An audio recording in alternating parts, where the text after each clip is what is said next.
어제 우리는 하나님께서 성전의 역사를 이루실 때 힘으로도 되지 아니하고 또 능으로도 되지 아니하며 오직 주의 영으로 말미암는다, 이렇게 말씀하셨습니다. 하나님께서 지혜도 주시고 또 용기도 주시고 또 필요한 자원도 공급하시고 모든 성도들의 마음도 하나 되게 하시는 분이 하나님이시다. 하나님께서 모든 것을 공급해 주신다. 우리가 어제 말씀을 나누었는데요. 그렇다면은 오직 여호와의 영으로 말미암음이니라. 하나님께서 모든 것을 다 공급하시는데 주님이 공급하시기 때문에 우리는 아무 일도 하지 않아도 되는 것일까요? 성경에서 오직 여호와의 영으로 말미암는다, 여호와 이레의 하나님께서 너희를 위해서 준비하신다고 말씀하실 때, 그렇다면 그 약속을 받고 또 하나님 나라에 동참하게 되는 우리는 무엇을 준비해야 되는가? 오늘 그 말씀을 같이 함께 살펴보도록 하겠습니다. 오늘 특별히 우리가 읽은 말씀은 느헤미야 당시에 기록된 말씀인데요. 느헤미야가 페르시아 제국의 술관원으로서 당시에 아닥사스다 왕의 술관원으로서 있을 때의 일입니다. BC 445년에 일어난 일인데요. 그 일어난 시점을 정확하게 성경은 어떻게 말하고 있냐면 느헤미야서 1장 1절 말씀을 보면 이렇게 말합니다. 같이 한번 읽어보겠습니다. 하가랴의 아들 느헤미야의 말이라. 아닥사스다 왕 제20년 기슬로월에 내가 수상궁에 있는데, 느헤미야가 지금 있는 시점이 언제인지를 정확하게 말하고 있는데요. 히브리력으로 기슬로월이라고 이렇게 말하고 있습니다. 기슬로월인데 우리가 지금 보는 태양력으로 말한다면은 11월, 12월 경이 됩니다. 그래서 느헤미야가 페르시아의 수상궁에 지금의 시점으로 말하면 11월, 12월에 있는데 한 가지 소식을 듣게 됩니다. 어떤 소식을 듣게 되냐면 느헤미야 1장 3절 말씀에 이런 소식을 듣게 되는 것입니다. 같이 읽겠습니다. 그들이 내게 이르되 사로잡힘을 면하고 남아있는 자들이 그 지방 거기에서 큰 환난을 당하고 능욕을 받으며 예루살렘 성은 허물어지고 성문들은 불탔다 하는지라. 느헤미야가 어떤 소식을 듣게 되냐면 예루살렘의 성벽이 회파되고 그로 말미암아서 성문들은 다 불탔을 뿐만 아니라 그 성에 있는 사람들마저도 큰 공경을 당하고 어려움, 환난을 당하고 있는 소식을 듣게 되었습니다. 느헤미야가 페르시아의 유다 민족의 포로로 끌려와 있지만 그가 그 땅에서 유다 사람으로서의 정체성을 잃지 않았고 또 하나님의 은혜로 말미암아 왕국의 술관원이란 자리에 있었음에도 그가 항상 그 마음에 기억하고 그 마음 가운데 생각했던 것은 내 땅, 하나님의 땅, 그리고 내 민족, 하나님의 백성들, 늘 그들을 향하여서 마음이 기울어져 있고 그 땅을 향한 소원하는 마음, 그 땅이 회복되길 원하는 마음, 나도 언젠가는 하나님의 땅에 돌아가서 하나님을 예배하고 영광스러운 주의 나라에 동참하리라는 그 사모하는 마음을 가지고 있었습니다. 그런데 그 마음을 가지고 있는 상황에서 그가 수상궁에서 듣게 된 소식은 무엇이냐면 예루살렘 성벽이 무너지게 되었으며 큰 환난을 당하게 되었고 많은 사람들이 어려움을 당하고 있더라라는 그 소식을 듣게 됩니다. 그 소식을 들었을 때 느헤미야가 어떤 반응을 보이는가를 1장 4절 말씀에서 기록하고 있는데요. 이렇게 말하고 있죠. 같이 읽겠습니다. 내가 이 말을 듣고 앉아서 울고 수달 슬퍼하며 하늘의 하나님 앞에 금식하며 기도하며. 느헤미야가 이 소식을 듣게 되었을 때 그 마음이 황망하여서 어찌할 바를 몰랐고 그가 수일 동안 금식하고 하나님께 기도했더라, 이렇게 말하고 있어요. 하나님의 민족이 어려움을 당하게 있습니다. 주의 영광이 나타나야 할 성전과 성벽이 무너지게 되었습니다. 수일 동안 금식하고 기도했더라, 이 말을 하고 있어요. 그런데 여러분, 제가 기슬로월 11월, 12월 경에 이 수상궁에 있는 느헤미야에게 소식이 전해졌고, 그 소식을 듣고 느헤미야가 기도했다. 근데 이 기도가 언제까지 이어졌는가를 성경은 기록하고 있냐면, 느헤미야 2장 1절 초반부 말씀을 보면은 이렇게 말하고 있어요. 같이 읽겠습니다. 아닥사스다 왕 제20년 니산월에, 니산월이라고 그랬는데 우리의 태양력으로 말한다면 3, 4월경이 돼요. 그러니까 기슬로월부터 니산월까지 약 몇 개월간의 간격이 있냐면은 4개월의 간격이 있습니다. 4개월의 간격이 있는데 4개월의 간격이니까 약 1로 따진다면 120일이 되겠죠. 120일 동안 느헤미야가 무슨 일을 하였냐면은 하나님께 그 민족이 당한 어려움과 하나님의 사람들이 당한 환난을 들었을 때 느헤미야가 120일 동안 하나님 앞에 기도하고 때로는 금식하며 그 땅의 회복을 위하여서 하나님의 일하심을 위해서 기도했다는 것입니다. 우리가 이 사실을 통해서 무슨 일을 깨닫게 되냐면, 우리가 보통 슬픈 일을 만나게 되었을 때, 슬픈 소식을 되었을 때 대부분 두 가지 반응으로 나가게 됩니다. 첫 번째 반응은 낙심하게 되는 것이고, 두 번째 반응은 그 당한 일, 슬픈 일, 황망한 일을 빨리 해결하기를 원하죠. 낙심하면은 아무것도 할 수 없는 것이고, 그리고 성급한 마음이 들어오게 되면 어떻게 해서든 이 일을 빨리 처리하고 이 문제를 빨리 극복해서 문제 가운데서 벗어나게 되자, 이러한 반응을 보이게 되죠. 그런데 서두르게 되면은 일을 그르치게 되는 것입니다.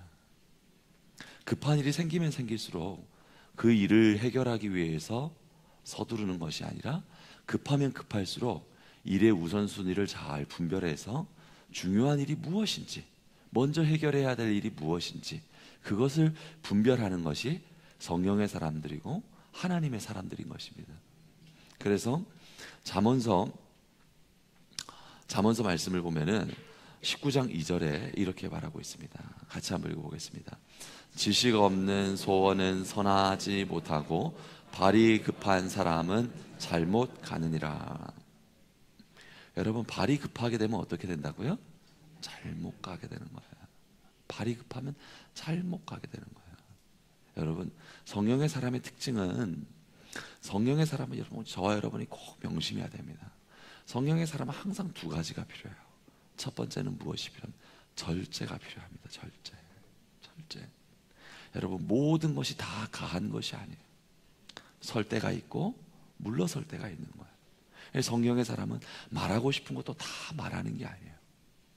여러분, 다 성령의 사람들 될 수 있길 주의 이름으로 축원합니다. 성령께서 우리 안에 역사하신다고도 할 때, 여러분, 성령의 열매는 항상 절제가 따르는 거예요. 그리고 두 번째가 무엇이냐면 서두르지 않아요. 급한 일이 닥쳤을 때, 빨리 문제를 해결해야 되는 문제가 닥쳐오게 되었을 때 어떻게 사람의 힘으로 이 문제를 해결할 수 있을까? 사람의 지혜로 이것을 도모할 수 있을까? 성령의 사람들은 절대로 그렇게 문제를 해결하지 않습니다. 성령의 사람들은 급하면 급할수록, 서둘러야 되는 상황이 오면 올수록 일의 우선순위를 분별하고 중요한 것을 먼저 해나갑니다. 그렇다면 하나님의 사람들에게 문제를 만나고 시급한 문제가 왔을 때 가장 먼저 해야 되는 일이 무엇인가? 여러분, 뭐죠? 기도하는 거예요. 급한 문제가 있는데 그 급한 문제를 해결해야 되는데, 거기서 우선순위를 분별하여서 먼저 해결해야 되는 것이 무엇이냐면, 우선순위를 잘 분별해야 되는 것이 무엇이냐면 기도하는 거예요. 느헤미야가 수상궁에 왕의 술관원이라는 고위직에 있으면서 그 민족이 당한 어려운 일을 듣게 되었을 때, 그는 120일 동안 입을 다물고 하나님께 기도했던 거예요. 기도할 때 하나님이 일하시고, 기도할 때 하나님께서 환경을 바꾸시고, 기도할 때 사람의 마음을 움직이는 것입니다. 여러분, 때로는 우리 가운데 일어난 일을 사람이 먼저 수습해야 되고, 사람이 해결해야 되고, 불을 꺼야 될 것 같은 그런 상황들을 우리가 만나게 되죠. 명심하세요. 우선순위를 잘 분별해서 중요한 일을 하나씩 하나씩 해결해 나아가야 되는데, 기도함으로 하나님께 의지하며 나아갈 때 하나님께서 순적하게 인도해 주시는 거예요.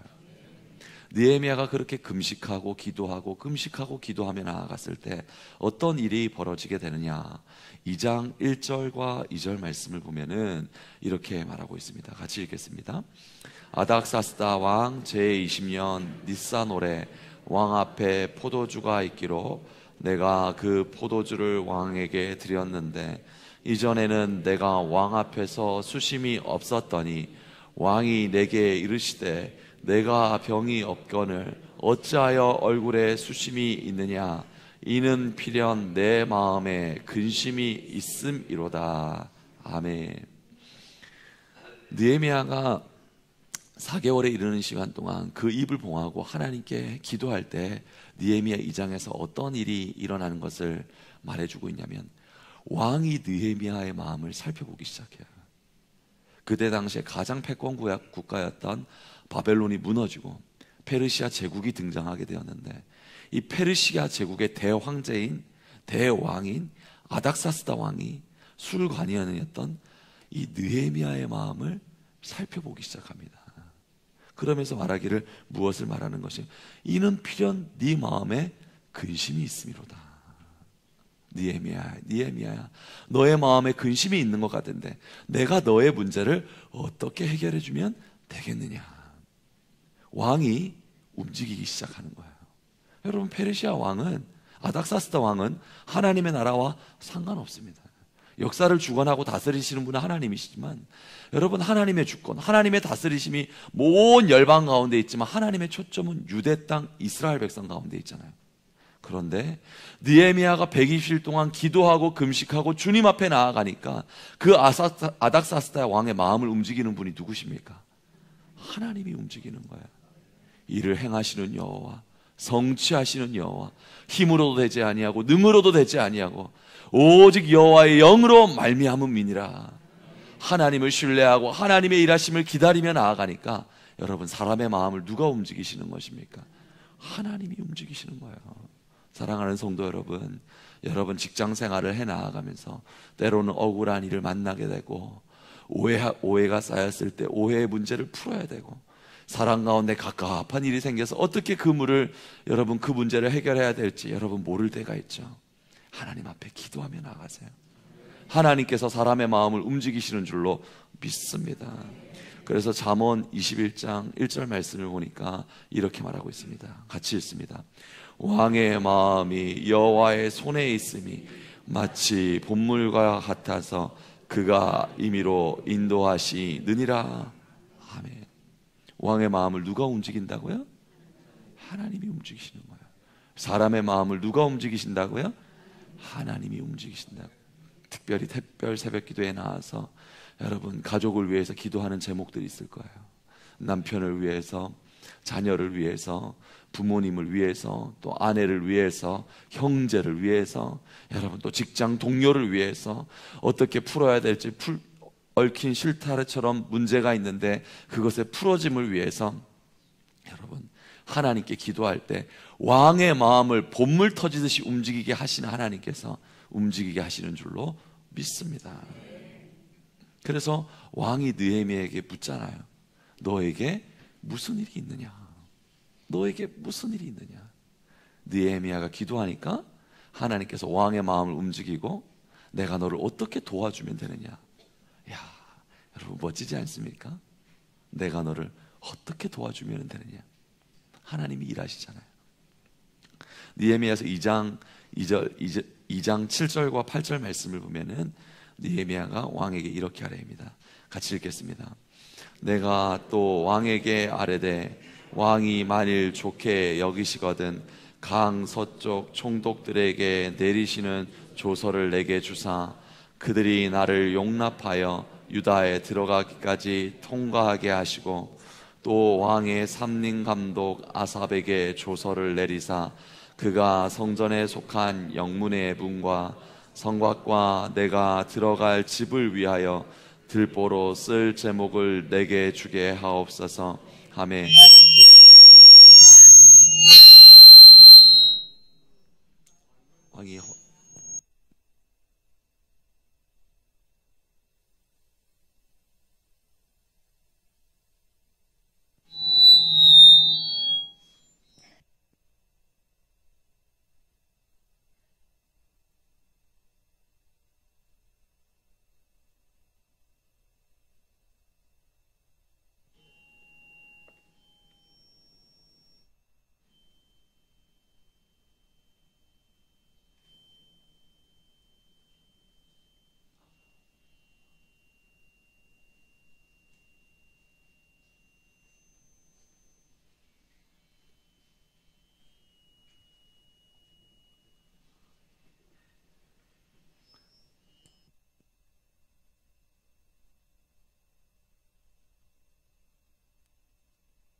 제 음성 들리시나요? 네.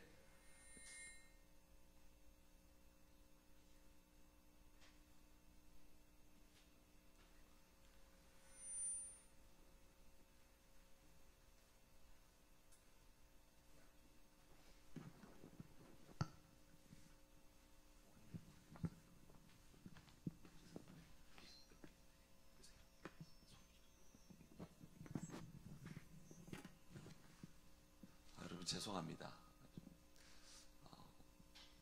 다시 말씀을 좀 띄워주시면요. 느헤미야 2장 7절과 8절 말씀을 좀 띄워주시면 여기서 어떤 말씀이 우리가 있는 것을 볼 수 있냐면 느헤미야가 잘 들리시나요? 네, 느헤미야가 기도했을 때 느헤미야가 4개월의 일에 이르는 시간 동안 기도하며 나아갈 때 어떤 일을 하나님께서 허락하시는 것을 볼 수가 있냐면 왕의 마음 가운데 자신의 술 관원이었던 느헤미야의 소원을 들어주고자 하는 마음을 주시는 것을 볼 수가 있어요. 느헤미야가 기도하니까 왕의 마음을 하나님께서 움직여 주시는 것입니다. 그리고 또 허락하시는 것이 무엇이냐면 우리가 읽은 말씀에 유다 땅에 들어갈 통행증을 주는 것을 알 수가 있어요. 당시에 수상궁에서 예루살렘 땅까지 거리가 약 1400km가 됩니다. 네. 1400km 되는데 각 영토마다 총독이 있고 총독이 그 땅을 다스리고 있어요. 그래서 한 사람이 수상궁에서부터 예루살렘 땅까지 나아갈 때 굉장히 많은 장애물이 있거든요. 그런데 페르시아 왕이 통행증을 주게 되면은 무탈하게 그 땅을 지나갈 수 있는 거죠. 그런데 하나님께서 아닥사스다 왕의 마음 가운데 어떤 마음을 주냐면 느헤미야가 청하니까 유다 땅까지 들어갈 수 있는 땅의 통행증을 느헤미야에게 주는 것을 말씀하고 있죠. 그리고 그뿐만 아니라 8절 하반절에 어떤 말씀이 있냐면 성전 건축을 위한 모든 나무 기둥을 어떻게 돼요? 준비해 주는 것을 볼 수가 있잖아요. 이 모든 것을 하나님께서 예비해 주시는 것입니다. 어려운 일을 일어남을 알게 되고 사람의 힘으로 감당할 수 없는 문제가 일어나게 되었는데 느헤미야는 낙심하지 아니하고 급하다고 서두르지 아니하고 먼저 하나님께 기도하고 충분히 기도하고 하나님이 일하실 때까지 기도하며 나아가니까 그 모든 것을 관장하시고 다스리시고 일하시는 하나님의 역사가 나타났음을 성경에 기록하고 있는 것입니다. 8절 하반절 말씀을 보니까 이렇게 말하고 있죠. 우리 같이 한번 읽어보겠습니다. 내 하나님의 선하신 손이 나를 도우심으로. 아멘. 여러분 기도할 때 이런 일이 우리에게 나타나게 되는 줄로 믿습니다. 우리 하나님의 선하신 손이 나타나서 우리를 도우심으로. 여러분 기도하세요. 문제가 있으면 기도하시고 어려운 일이 있으면 기도하시고 영혼의 회복이 있으면 위해서 기도하시고 특별히 성전 리모델링을 위해서 하나님 앞에 기도하며 나아갈 때 아닥사스다 왕의 마음을 움직이신 것 같이 하나님께서 사람의 마음을 움직여 주시는 줄로 믿습니다. 느헤미야가 그 장장 1400km에 이르는 여정을 거쳐서 예루살렘 땅에 도착하게 되었을 때 17절 18절 말씀을 보니까 이렇게 말하는 것입니다. 같이 읽어보겠습니다. 후에 그들에게 이르기를 우리가 당한 공경은 너희도 보고 있는 바라. 예루살렘이 황폐하고 성문이 불탔으니 자 예루살렘 성을 건축하여 다시는 수치를 당하지 말자 하고 또 그들에게 하나님의 선한 손이 나를 도우신 일과 왕이 내게 이런 말씀을 전하였더니 그들의 말이 일어나 건축하자 하고 모두 힘을 내어 이 선한 일을 하려 하매. 느헤미야가 예루살렘 땅에 도착하게 되었을 때 그 예루살렘 땅이 어떻게 되었는지를 사흘 동안 아주 주도 면밀하게 지켜봅니다. 그리고 그 사흘 동안 주도 면밀하게 지켜본 후에 그 땅의 모든 상황을 방백들과 또 그 땅의 주인된 사람들에게 보고하는 것이 17절 18절 말씀인데요. 느헤미야는 그 땅이 처해 있던 예루살렘이 땅이 처해 있던 사항을 아주 사실적으로 그 백성들에게 말하고 있죠. 무엇을 말하고 있냐면 예루살렘이 황폐하고 불탔다. 이 땅이 처한 상황이 아주 어려운 상황이 되었다. 정확하게 그 땅이 처해 있던 상황을 말하는 것을 볼 수가 있습니다. 그리고 또 성경에서 기록하기를 우리가 이 일로 말미암아 공경을 당하고 있다.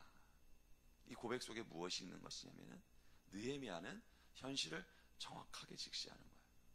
왜 그러냐면 여러분, 문제를 외면하면은 문제를 해결할 수 없어요. 아픔을 드러내야지만이 여러분 치유와 회복이 나타날 수가 있는 것입니다. 예루살렘이 황폐화가 되었고 예루살렘이 불타게 되었고 이로 인해서 주변 민족들에게 경멸과 어려움을 당하고 있다. 있는 문제를 정확하게 모든 백성들에게 나타내 말하고 있는 것입니다. 여러분, 이는 우리도 마찬가지죠. 우리 교회도 리모델링을 앞두고 있는데 우리의 정확한 현실을 여러분 직시해야 되는 거예요. 어떤 상황을 직시해야 되는 것입니까? 우리 교회가 여러분 좋은 전통이 있고 좋은 은혜의 역사가 있지만 여러분이 잘 알고 있는 것처럼 우리의 교육 공간은 너무나도 열악합니다. 지금 시대 우리 자녀들에게는 도저히 어울리지 않는 여러분 예배 공간이죠. 그리고 청년들, 젊은 어린 자녀들을 데리고 있는 젊은 부부들에게는 도저히 그들과 함께 하기에는 올 수 없는 예배 시설이 우리의 현실입니다. 그리고 부족한 공간, 불편한 시설, 마치 느헤미야가 예루살렘이 직면한 사실을 정확하게 말했던 것처럼 여러분, 이것이 우리 서원교회가 처한 정확한 현실인 거죠. 그런데 느헤미야는 이 문제점을 직시하는 것만으로 끝나지 않고 느헤미야는 이 모든 상황을 직시하고 나서 오늘 말씀을 보니까 무엇을 말하고 있냐면은 비전을 제시하고 있어요. 예루살렘이 이렇게 불타고 회파되었고 무너지고 있지만 느헤미야는 그 모든 상황을 직시하고 난 이후에 모든 백성에게 어떻게 말하고 있냐면 우리가 이 상황 가운데 있지만 여러분, 우리가 예루살렘 성을 다시 건축합시다. 하나님께서 우리를 도와주실 것입니다. 그러므로 말미암아 우리가 다시는 수치를 당하지 맙시다. 이 고백을 하며 나아가고 있는 거예요. 하나님께서 느헤미야를 통하여서 어려움을 당하고 있는 유다 백성에게 무엇을 말씀하고 있냐면 내 백성아 일어나라. 내 백성아 다시 한번 영광의 삶으로 나아가라. 주님께서 말씀하시는 거예요. 여러분, 우리가 특별 새벽 기도회를 하고 있는데요, 그 성벽이 다시금 재건되고 수축되는 일을 보니까 그 상황을 아주 정확하게 직시했어요. 열악한 상황, 어려운 상황, 그로 말미암아 많은 사람들에게 수치를 당하고 있는 상황. 그러나 그 상황 가운데서 바라보고 낙심하고 있는 것이 아니라 하나님이 우리를 도우실 것이니까 여러분 일어납시다. 여러분, 우리 교회에 주시는 말씀인 줄로 믿습니다. 하나님께서 느헤미야를 통하여서 백성들에게 이 네 가지를 주시는 것이거든요. 어떤 말씀을 주시는 것입니까? 너희가 수치스러운 가운데 있느냐? 무엇으로 나아가자고요? 영광으로 나아가자. 너희가 낙심 가운데 있느냐? 무엇으로 나아가자고요? 소망으로 나아가자. 너희가 흩어진 가운데 있느냐? 무엇으로 나아가자고요? 연합으로 나아가자. 너희가 불가능 가운데 있느냐? 무엇으로 나아가자고요? 가능으로 나아가자. 우리에게 주시는 말씀인 줄로 믿습니다. 서원교회야, 영광스러움으로 나아가자. 아멘. 소망으로 나아가자. 연합으로 나아가자. 가능함으로 나아가자. 하나님께서 우리 교회에게 주시는 말씀이에요. 그러면서 느헤미야가 무엇을 말하고 있냐면 하나님의 손이 나를 도우셨다. 18절 하반절 말씀을 보니까 어떻게 말하고 있냐면 하나님의 손이 나를 도우신 일과 왕이 내게 이른 말씀을 전파하였더니. 누구의 손이 나를 도왔다고요? 하나님께서 나를 도우셨어요. 내가 기도하니까 아닥사스다 왕의 마음을 누가 움직여 주셨죠? 하나님이 움직이시죠. 통행증을 주신 분이 누구시죠? 하나님이 주셨잖아요. 여러분, 거기 쓸 수 있는 모든 제목을 주신 분이 누구십니까? 하나님이 주신 거예요. 여러분, 하나님이 예비하고 계신 줄로 믿습니다. 이 모든 믿음의 고백, 은혜의 고백을 했을 때 이스라엘 백성들이 어떤 반응을 보이는가? 18절 하반절 말씀을 보니까 이런 반응을 보이는 거예요. 같이 한번 읽어보겠습니다. 그들이 이러되 일어나 건축하자. 모든 백성이 감동을 받아서 우리가 함께 일어납시다. 우리가 예루살렘 성벽을 건축합시다. 하나님의 역사가 나타나게 된 줄로 믿습니다. 일어나 건축하자고 했는데 일어나자, 건축하자, 행하자, 이 말씀 가운데 이 뜻이 있는 거죠. 같이 한번 살펴보겠습니다. 일어나자. 그 백성들의 마음 가운데 어떤 마음이 있는 것입니까? 낙심해서 일어나자, 두려움에서 일어나자. 여러분, 우리에게 주시는 말씀인 줄로 믿습니다. 낙심해서 일어납시다. 두려움에서 일어납시다. 하나님의 행하신 가운데 일어납시다. 그리고 백성들이 외치는 거죠. 어떻게 해요? 건축하자. 건축하자. 여러분, 제가 리모델링, 그럼 여러분 해봅시다, 이렇게 한번 해보는 거예요. 리모델링 해봅시다. 그래요. 백성 모두가 건축하자. 어떤 뜻이 있는 거예요? 함께 합시다. 우리 힘을 모읍시다. 그리고요, 하자, 행하자 그랬는데 여러분, 거기 무슨 뜻이 있다고요? 지금 바로 합시다. 더 이상 미루지 맙시다. 여러분, 주님께서 그 이스라엘 백성들에게 이런 마음을 주셨어요. 근데 이 모든 일 가운데 무엇으로 말미암아 이 일이 가능하게 되었느냐? 힘으로도 되지 아니하고 능으로도 되지 아니하고 여호와의 영으로 말미암는 것인데, 느헤미야가 이 어려운 소식을 되었을 때 그가 금식하고 기도하고 오직 하나님께 나아가서 아뢰이고 아닥사스다 왕의 마음을 움직여 주시고 그 성정 재건에 필요한 모든 제목을 왕이 허락하게 하시고 백성들의 마음을 움직여 주신 분이 하나님이신 줄로 믿습니다. 이 성전의 공사를 다시금 재개하며 나아갈 때 여러분, 하나님의 역사에는 항상 반대가 있습니다. 19절 말씀을 보니까 어떤 문제가 생기는 것을 볼 수가 있냐면 19절 말씀에 이렇게 말하고 있죠.